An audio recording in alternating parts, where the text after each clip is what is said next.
শিশুদের জন্য নিরাপদ খাদ্য নিশ্চিতে মায়েদের আরও সতর্ক থাকার তাগিদ বাংলাদেশ নিরাপদ খাদ্য কর্তৃপক্ষ সদস্য অধ্যাপক ডক্টর মোহাম্মদ শোয়েবের। Consumer association of Bangladesh, CAB এবং ফ্রেন্ডস ইন ভিলেজ ডেভেলপমেন্ট বাংলাদেশের যৌথ উদ্যোগে আয়োজিত এক অনুষ্ঠানে তিনি এই কথা বলেন।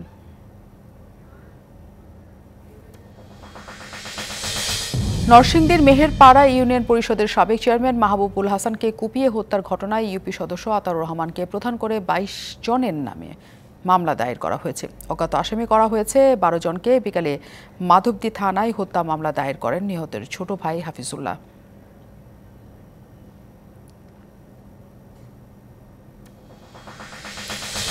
ময়মনসিংহের ফুলবাড়িয়া স্বেচ্ছাসেবক লীগ কর্মী আক্তারুল আলম শুভর হত্যাকারীদের গ্রেফতার এবং বিচারের দাবিতে সংবাদ সম্মেলন করেছে নিহতের পরিবার। দুপুরে প্রেস ক্লাব মিলনায়তনে আয়োজিত সংবাদ সম্মেলনে নিহতের মা অভিযোগ করেন হত্যাকারীরা প্রকাশ্যে ঘুরে বেড়াচ্ছে।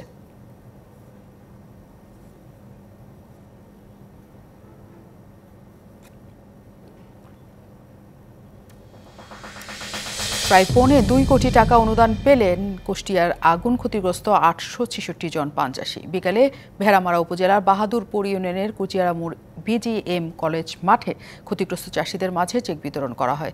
গেল ২০ এপ্রিল উপজেলার কয়েকটি এলাকায় বিপুল পরিমাণ পান বরজ আগুনে পুড়ে যায়।